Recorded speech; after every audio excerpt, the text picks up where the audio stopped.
이 종목은 대체 왜 그랬을까? 오늘 시장 특징주들 살펴봐야죠. 먼저 정유주들 볼까요? 오늘 엄청나게 뛰어 올라간다라는 그게 아니라 시장 대비해서는 그래도 좀 선망하는 느낌을 주는 정유주여서요.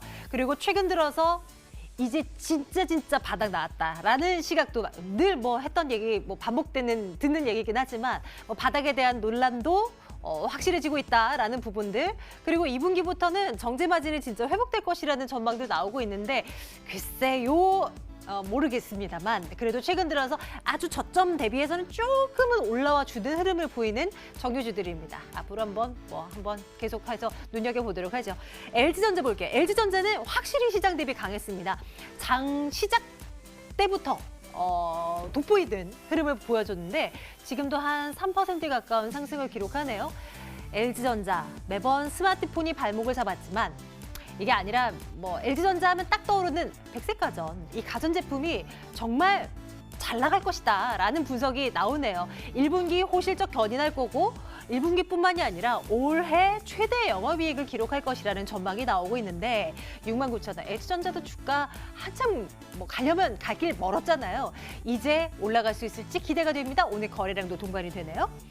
삼성전자는 어떨까요? 오늘 분위기 별로 안 좋죠. 외국인과 기관 투자자들이 이렇게 빠져나가는 그런 시장 속에서는 삼성전자, SK하이닉스 같은 시총 상위권 종목들 매물 못 칩니다. 2% 넘게 빠지고 있는 상황인데 그동안 생각을 해봅시다. 지난해 초에 3만 원대 중반 정도였던 주가가 6만 원 이상까지 올라왔으니 조정 자연스럽죠. 그렇다면 우리가 생각하는 걸로는 그럼 어느 정도 조정이 나와야지 삼성전자 매력 있는데? 라는 질문을 던질 수 있을 겁니다. 그거 고민 한번 해보도록 하겠습니다. 원전 관련주들 앞서서 잠깐 얘기 나왔죠.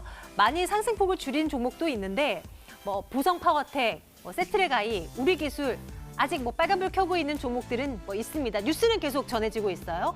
바카라 원전 1호기에 대한 UAE의 그 승인, 운전 허가 승인이 떨어지면서 이거 이제 우리나라로서는 정말 호재다. 원전 관련주들에게 특히 호재거리다라는 분석이 나오고 있는데 앞으로 이게 며칠짜리의 호재가 될지 한번 눈여겨보도록 합니다. 전략 챙길게요. 5G 관련주들 볼게요. 오늘 대부분은 쉬어갑니다. 대부분은 이 오른쪽 메탈라이프처럼 쉬어가는데 HFR은 튀어 올라요. 이 종목은 6거래일 연속해서 뛰어 올라가고 있는 상황입니다. 상당수의 종목에 대한 투자자들의 관심이 집중되고 올 한 해 5G를 눈여겨봐야 된다면 조정이 나왔을 때 접근을 하는 게 맞는지 아니면 HFR 같은 날아가는 종목에 편승하는 게 나은 건지 이게 한번 궁금해지거든요. 판단도 내려보도록 하겠습니다. 위드금융 정태근 팀장과 함께 말씀 나눌게요. 팀장님 어서 오세요. 네, 반갑습니다. 네, 안녕하세요. 원전 관련주 먼저 챙길게요. 오랜만에 이런 종목들 보게 돼서 또 뉴스도 나왔기에 한번 챙겨볼까 하는데요. 큰 의미 부여할 수 있을 만한 뉴스였던가요? 일단은 이게 계기가 돼서 또 추가 수주가 나오게 된다라면 좋겠죠. 네. 그런데 저는 개인적으로 탈원전하는 나라의 수주를 과연 맡길까? 라는 생각해 보면 맡기지 않을 것 같다는 생각이 좀 들거든요. 그렇죠. 우리나라는 사실상 탈원전을 추구하는 이제 나라가 되어버렸으니 거기서 그렇죠. 조금 짜증이 나는 건 이제 내년에 그 하반기에 전기요금 올릴 수 있다는 얘기가 조금씩 나오던데 그게 더 신경이 좀 쓰이네요. 어쨌든 지금 원전 얘기가 나오고 있는데 이게 아시겠지만 그때 2009년도에 이미 수주를 받았던 거에 대해서 건설을 시작하고 이제 착공이 되고 난 다음에 착공 완료가 되고 이제 시운전 들어간 상태거든요. 그러다 보니까 4기를 수주를 받았는데 거기서 1기가 이제 시운전이 들어갑니다. 그러다 보니까 그런 부분들이 발생된 상황 속에서 시장도 현재 좋지 않다 보니까 그 테마였던 쓰나미 해야 될까요? 이런 부분이 발생되면서 제가 볼 때는 원전 관련주들이 강세를 보인다고 봐야 될 것 같아요. 지난주까지만 하더라도 아시겠지만은 5G 강했었고요. 그리고 기생충 얘기하게 되면서 그와 관련된 엔터주들 강했었고, 근데 그 종목들이 또 이제 잠잠해지니까 이제 다시 원전으로 제가 볼 땐 테마가 순환매된다라고 생각이 들고 있습니다. 그래서 결론적으로 제가 안전 얘기를 듣고 있기 때문에 눈치를 채시겠지만은 어쨌든 단발성이라 좀 봐야 될 것 같고, 그리고 이게 계기가 돼서 수주가 늘어난다, 수주를 더 받아온다 이 얘기를 하면은 아마 좀 더 갈 수 있을 것 같아요. 그러면서 한전기술이라든지 두산중공업이라든지 이런 종목에 관심을 가져야 되겠지만 이제 다 완전히 완성이 돼가지고 시운전이 들어간 상황이기 때문에 그렇다면 이제 그 원전 설계라든지 이런 신규 수주와 관련된 종목들보다는 뭐 여기서 그래도 탑픽지를 꼽아달라 그러면 한전 KPS? 그러니까 원전 수주를 하고 완공되고 난 이후에 정비를 하는 회사 하거든요. 한전 KPS가. 그래서 앞으로 연관성이 있다라면 한전 KPS 정도 연관성이 좀 있겠지만은 그거 외에는 제가 봤을 때는 뭐 추가 수주 가능성이 떨어진다라는 판단을 하게 된다라면은 뭐 그닥 권하고 싶지는 않습니다. 그래서 그래도 뭐 정비 관련 종목은 있기 때문에 네. 글쎄요 정도? 그나마 좀 쳐줘서 네, 글쎄요. 글쎄요 정도. 알겠습니다. 이해를 좀 잘 해보도록 할게요. 다음 볼게요. 삼성전자 얘기 나누겠습니다. 많은 분들 기다리고 계셨어요. 이 조정 나오면 내 이번엔 산다. 네. 내 그거 그때 못 사가지고 얼마나 배가 아팠는지 네네. 이번에 이제 조정 나오면 산다 하는 분들을 위해서 조언을 해주신다면 어떨까요? 일단은 삼성전자는 삼성전자 자체만 볼 게 아니라 시장하고 같이 봐야 될 것 그렇죠. 같아요. 예. 일단 삼성전자가 지금 그 G 플립 나왔잖아요. 네. 디자인 혹시 어때요? 실제로는 못 봤지만 네. 당연히 그 영상으로 보기에는 네. 여성분들은 대부분 너무 예뻐, 갖고 싶어가 대다수의 네. 말이었어요. 제가 원하는 대답을 해주시네요. 제가 원하는 대답을 해주시네요. 네. 그 이번에 디자인이 제가 볼 때 상당히 이쁘게 나왔거든요. 그래서 네. 그동안 여성분들이 제가 볼 때는 애플 아이폰을 많이 쓴 이유가 디자인이었거든요. 예쁘잖아요. 그죠. 그래서 이제는 디자인도 개선이 되게 되면서 여성 고객들을 많이 뺏을 것 같다는 그런 느낌이 들어요. 그래서 과연 Z 플립이 갤럭시 S4가 만들었던 그 8,500만 대의 어떤 판매치를 돌파시켜줄지에 네. 대한 기대감이 상당히 크거든요.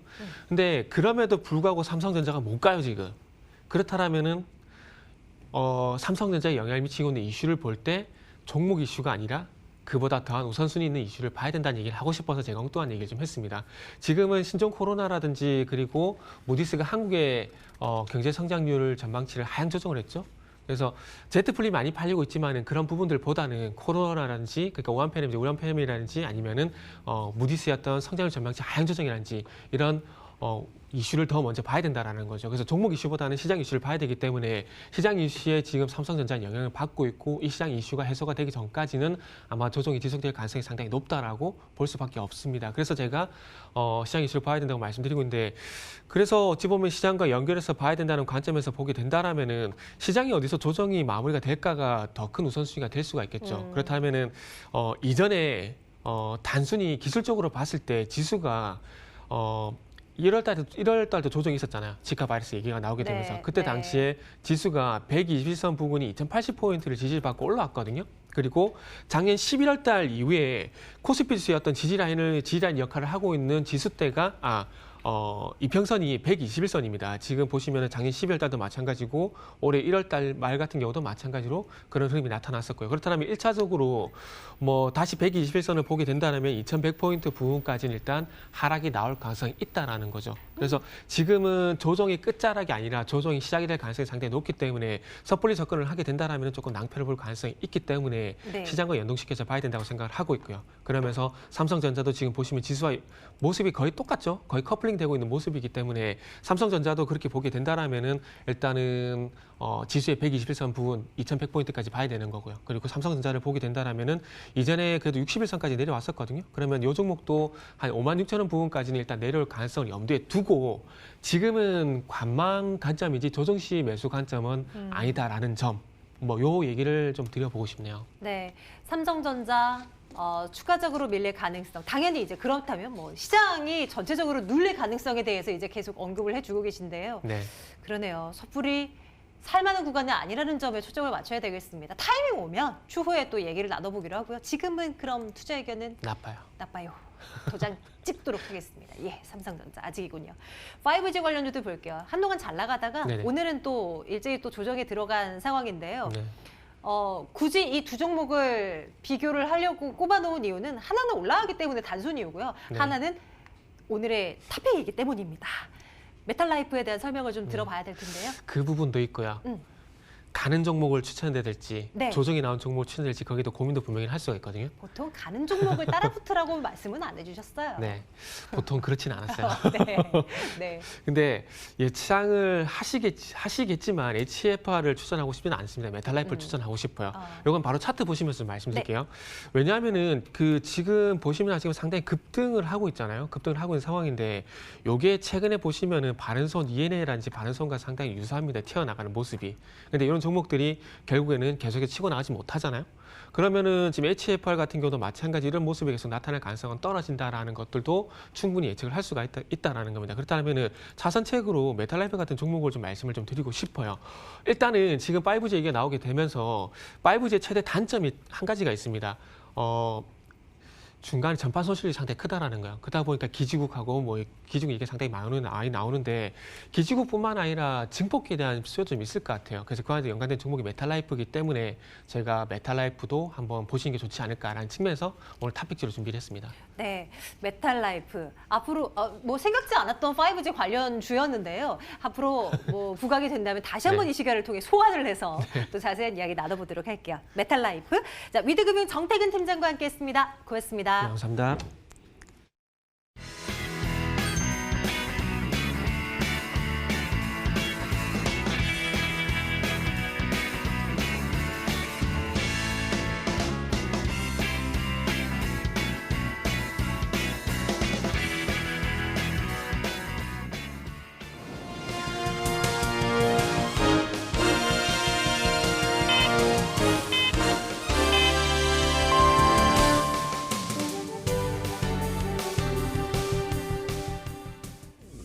반도체에 대한 우려감과 코로나19 여파에 어두운 표정을 짓는 양시장이었습니다. 장중 내내 하락세가 연출되기도 했는데요. 코스피는 결국 어제보다 더 하락한 채 마감이 됐습니다. 1.37%, 1.41% 하락하면서 2210선을 겨우 지켜냈습니다. 코스닥 같은 경우에 1.36% 하락하면서 7거래일 만에 하락 전환한 모습이었는데요. 683.01포인트에 마감을 지었습니다. 또한 1분기 기업들의 실적 우려 악화에 원달러 환율이 영향을 받기도 했습니다. 위험자산 선호 심리 위축으로 인해서 환율 같은 경우에 0.44% 상승하면서 1,189원 10전을 유지를 했습니다. 비단 국내 증시뿐만 아니라 아시아 증시 전반적으로 위축된 하루였습니다. 수급 여파가 컸는데요. 외국인은 현 선물 시장 모두에서 매도를 외쳤습니다. 코스피 수급부터 살펴보도록 하겠습니다. 코스피에서 외국인이 꽤 많은 물량을 내놨습니다. 전체적인 규모는 2,864억 원의 매도 우위를 기록했고 기관이 특히나 5,279억 원의 순매도 우위를 기록했습니다. 금융투자가 3,300억 원대 물량을 던지면서 팔자세를 주도했습니다. 코스닥도 마찬가지였습니다. 외국인 기관 동반 물량을 던졌고 개인이 쓸어담는 모습을 연출을 했습니다. 자, 이어서 코스피 시가총액 상위 종목들 살펴보도록 하겠습니다. 1위부터 5위까지, 6위부터 10위까지 상승하는 종목이 단 한 개도 없는 실정이었습니다. 특히나 대형 IT주들이 크게 하락하기도 했었는데요. 악재가 상당했습니다. 유럽 증시에서 반도체주들의 하락 여파, 미국의 화웨이 규제 여파, 그리고 애플의 실적 가이던스 하향 조치로 인해서 악재로 작용했고요. 삼성전자 6만 원이 이탈이 됐습니다. 59,800원의 종가를 형성했고 SK하이닉스도 10만 원 겨우 지켜내면서 10만 원대 초입까지 내려왔습니다. 2.86%의 내림세가 포착이 됐습니다. 현대차도 크게 하락했죠. 2.1% 내림세로 마감을 지었는데요. 13만 2,500원대 종가를 형성했습니다.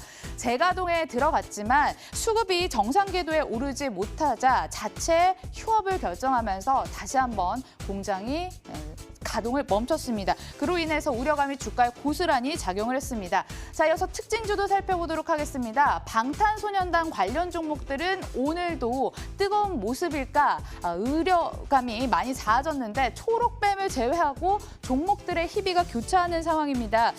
컴백이 3일 앞으로 다가왔는데요. 새 앨범 선 주문량이 402만 장을 돌파하면서 신기록을 자체 세웠지만 종목들의 희비가 교차했습니다. 아무래도 많이 올랐다는 데에 따른 피로감 때문인 것 같습니다. 그렇지만 주도적인 모습을 보이는 건 이 초록뱀입니다. 9.40%의 오름세. 어제 상한가를 기록한 이후 추가로 급등하면서 1,920원에 마감을 지었습니다. 자, 이어서 한진그룹주들도 살펴보도록 하겠습니다. 이슈가 하나 있었죠. 조현아 전 부사장이 내세운 이사 후보 중 한 명이 자진 사퇴 의사를 결정을 했습니다. 돌연 사퇴를 하자 3자 연합이 앞으로 있을 주주총회에서 명분 싸움에서 밀리는 것이 아니냐 하는 우려가 관측됐습니다. 한진칼, 한진칼 우선주까지 장중에 낙폭이 상당했는데요. 놀라운 일이 발생했습니다. 한진칼이 상승 전환까지 시도를 하면서 2.57% 오름세 마감에 성공했습니다. 장중 마이너스 8%까지 하락이 연출이 됐지만 저가 매수 유입에서인지 결국 끝내 올려내면서 마무리를 지었다는 점이 특징이 되겠습니다. 코로나19 관련 종목들도 살펴보도록 하겠습니다. 대구도 뚫렸습니다. 31번째 확진자가 발생한 건데요. 코로나19와 관련해서 주식시장의 새로운 주도주가 부상했습니다. 신풍제약과 신풍제약 우선주가 되겠습니다. 일단 우선주는 상한가 들어가면서 그 힘을 지켜내면서 마감을 했고요. 신풍제약은 14.94% 오늘 시장 대비 견조한 모습을 상승하면서 8,230원에 종가를 형성했습니다. 시젠 역시 코로나19 진단시약이 국내 출시를 시작으로 전 세계 공급에 나선다는 호재를 안아가면서 주가 상승했고요. 16% 가까운 상승 흐름을 보여주면서 오늘 35,550원에 종가를 형성했습니다. 하지만 신풍제약과 시젠은 윗꼬리를 달았다는 점에 주목을 하시면서 내일장 대응하시길 바라겠습니다. 자, 마지막으로 실적 호조를 보인 종목들도 살펴보도록 하겠습니다. 파마 리서치 프로덕트와 대창솔루션인데요. 오늘 시장에 유독 악재가 많다 보니까 조금이라도 호실적이 나오면 주가가 민감하게 움직이는 모습을 보였습니다. 그로 인해서 파마 리서치 프로덕트 13.02%의 상승 흐름을 보였습니다. 기관의 대량 매수 속에 오늘 52주 신고가를 기록했고요. 43,850원에 마무리를 지었습니다. 대창솔루션은 지난해 영업이익이 흑자 전환에 성공했다는 소식, 이 턴어라운드 포인트에 시장 참여자들은 주목을 하는 것 같았습니다. 7.40% 상승하면서 421원에 마무리를 지었습니다. 자, 이렇게 해서 시장 마감 상황 전해드렸습니다.